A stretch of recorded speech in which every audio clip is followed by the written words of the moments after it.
The Lord spoke to Moses, saying, This shall be the law of the leprous person for the day of his cleansing. He shall be brought to the priest, and the priest shall go out of the camp, and the priest shall look. Then if the case of leprous disease is healed in the leprous person, the priest shall command them to take for him who is to be cleansed 2 live clean birds, and cedar wood, and scarlet yarn, and hyssop. And the priest shall command them to kill one of the birds in an earthenware vessel over fresh water. He shall take the live bird with the cedar wood and the scarlet yarn and the hyssop, and dip them and the live bird in the blood of the bird that was killed over the fresh water. And he shall sprinkle it 7 times on him who is to be cleansed of the leprous disease. Then he shall pronounce him clean, and shall let the living bird go into the open field. And he who is to be cleansed shall wash his clothes, and shave off all his hair, and bathe himself in water, and he shall be clean. And after that he may come into the camp, but live outside his tent 7 days. And on the 7th day he shall shave off all his hair from his head, his beard, and his eyebrows. He shall shave off all his hair, and then he shall wash his clothes and bathe his body in water, and he shall be clean. And on the 8th day he shall take 2 male lambs without blemish, and 1 ewe lamb a year old without blemish, and a grain offering of 3/10 of an ephah of fine flour mixed with oil, and 1 log of oil. And the priest who cleanses him shall set the man who is to be cleansed and these things before the Lord at the entrance of the tent of meeting. And the priest shall take 1 of the male lambs and offer it for a guilt offering, along with the log of oil, and wave them for a wave offering before the Lord. And he shall kill the lamb in the place where they kill the sin offering and the burnt offering, in the place of the sanctuary. For the guilt offering, like the sin offering, belongs to the priest. It is most holy. The priest shall take some of the blood of the guilt offering, and the priest shall put it on the lobe of the right ear of him who is to be cleansed, and on the thumb of his right hand, and on the big toe of his right foot. Then the priest shall take some of the log of oil and pour it into the palm of his own left hand, and dip his right finger in the oil that is in his left hand, and sprinkle some oil with his finger 7 times before the Lord. And some of the oil that remains in his hand the priest shall put on the lobe of the right ear of him who is to be cleansed, and on the thumb of his right hand, and on the big toe of his right foot, on top of the blood of the guilt offering. And the rest of the oil that is in the priest's hand he shall put on the head of him who is to be cleansed. Then the priest shall make atonement for him before the Lord. The priest shall offer the sin offering to make atonement for him who is to be cleansed from his uncleanness. And afterward he shall kill the burnt offering, and the priest shall offer the burnt offering and the grain offering on the altar. Thus the priest shall make atonement for him, and he shall be clean. But if he is poor and cannot afford so much, then he shall take 1 male lamb for a guilt offering to be waved, to make atonement for him, and 1/10 of an ephah of fine flour mixed with oil for a grain offering, and a log of oil, also 2 turtle doves or 2 pigeons, whichever he can afford. The one shall be a sin offering, and the other a burnt offering. And on the 8th day he shall bring them for his cleansing to the priest, to the entrance of the tent of meeting before the Lord.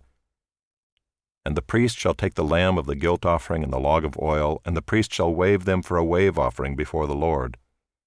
And he shall kill the lamb of the guilt offering. And the priest shall take some of the blood of the guilt offering and put it on the lobe of the right ear of him who is to be cleansed, and on the thumb of his right hand, and on the big toe of his right foot. And the priest shall pour some of the oil into the palm of his own left hand, and shall sprinkle with his right finger some of the oil that is in his left hand 7 times before the Lord. And the priest shall put some of the oil that is in his hand on the lobe of the right ear of him who is to be cleansed, and on the thumb of his right hand, and on the big toe of his right foot, in the place where the blood of the guilt offering was put. And the rest of the oil that is in the priest's hand he shall put on the head of him who is to be cleansed, to make atonement for him before the Lord. And he shall offer of the turtle doves or pigeons, whichever he can afford, 1 for a sin offering, and the other for a burnt offering, along with a grain offering. And the priest shall make atonement before the Lord for him who is being cleansed. This is the law for him in whom is a case of leprous disease, who cannot afford the offerings for his cleansing. The Lord spoke to Moses and Aaron, saying, When you come into the land of Canaan, which I give you for a possession, and I put a case of leprous disease in a house in the land of your possession, then he who owns the house shall come and tell the priest, There seems to me to be some case of disease in my house. Then the priest shall command that they empty the house before the priest goes to examine the disease, lest all that is in the house be declared unclean. And afterward the priest shall go in to see the house, and he shall examine the disease. And if the disease is in the walls of the house with greenish or reddish spots, and if it appears to be deeper than the surface, then the priest shall go out of the house to the door of the house, and shut up the house 7 days. And the priest shall come again on the 7th day and look. If the disease has spread in the walls of the house, then the priest shall command that they take out the stones in which is the disease and throw them into an unclean place outside the city. And he shall have the inside of the house scraped all around, and the plaster that they scrape off they shall pour out in an unclean place outside the city. Then they shall take other stones and put them in the place of those stones, and he shall take other plaster and plaster the house.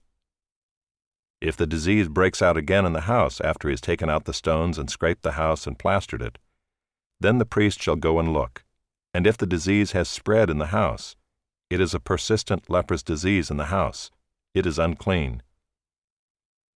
And he shall break down the house, its stones and timber and all the plaster of the house, and he shall carry them out of the city to an unclean place. Moreover, whoever enters the house while it is shut up shall be unclean until the evening, and whoever sleeps in the house shall wash his clothes, and whoever eats in the house shall wash his clothes.